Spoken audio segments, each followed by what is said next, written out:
Hello, Oscar. Today, we're going to read Benji's New Friends by Jillian Harker. You see the monkey? He's in the top, isn't he? Benji's New Friends. Benji sat on the end of the bed, feeling a little lonely. He was new here and he hadn't seen anyone else in the bedroom. He watched a moonbeam slip through the gap in the curtains and slide across the bed. "I wish that I had someone to play with," he whispered. "Did I hear someone say they wanted to play?" asked a voice. The lid of the toy box flew open and out climbed a dangly-legged spotty horse. "Hi, I'm Dotty and I love to play." Boing, boing.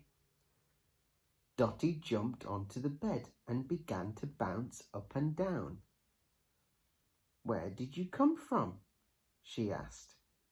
"From the birthday party," replied Benji. "I was a present." "Did someone mention party?" A friendly-looking monkey poked his head around the curtain.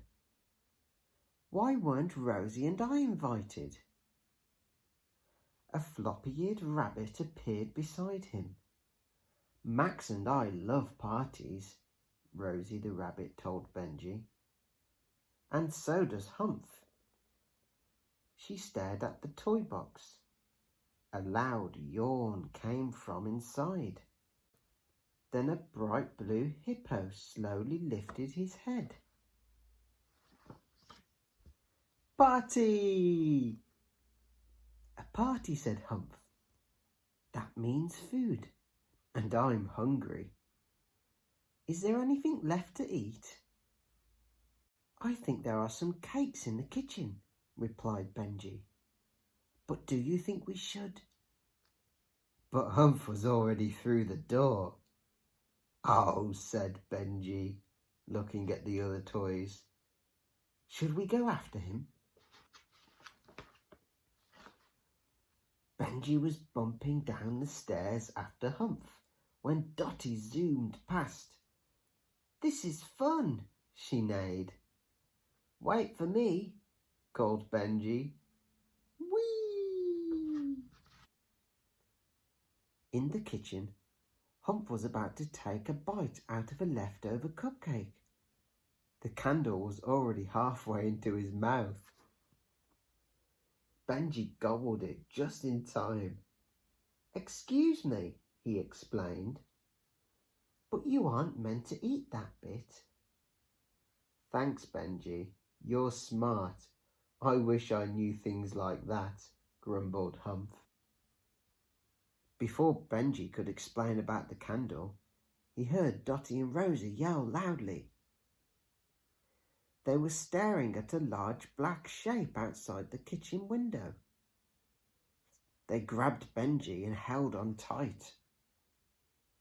"It's just a cat," Benji said. "No need to worry." "Phew," sighed Rosie with relief. "I wish I could be as brave as you, Benji," laughed Dotty. Can you see the moon?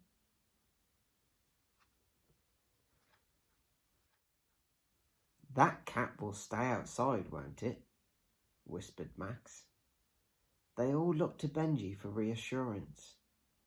Max had crept across the room and hidden under the table. Hump's knees were shaking.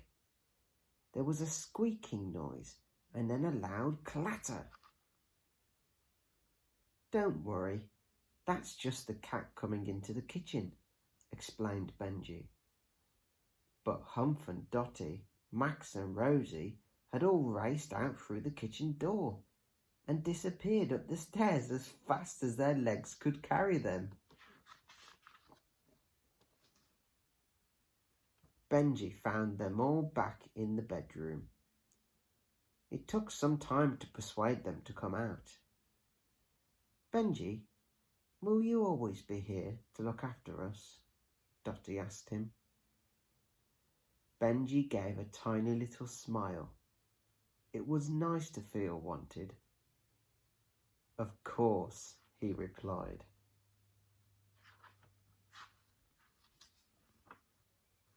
Humph was tired from their adventure. "How am I going to sleep when I'm so hungry?" he sniffed, settling back down on the bed. Dotty and Rosie giggled. They danced around on the bed. Max joined in. "Why don't we all play in the garden tomorrow?" Rosie suggested. "What's your garden like?" asked Benji. "I'll show you," said Dotty, and she helped Benji up to have a look out of the window. "Wow," he said. "It looks really exciting. Are you going to play in the garden, Humph?" "Humph," said Humph sleepily. "It's just a long way to the garden. I might just have to have a little nap instead." Benji smiled at his new sleepy friend. Dotty jumped back onto the bed and started to bounce. Benji looked up at the moon. He had a feeling he wouldn't be lonely anymore. "I wish that tomorrow will be as much fun as today," he whispered. Then Benji turned to his new friends and took a huge leap and began to bounce on the bed. "Here's to friends," he laughed. The end.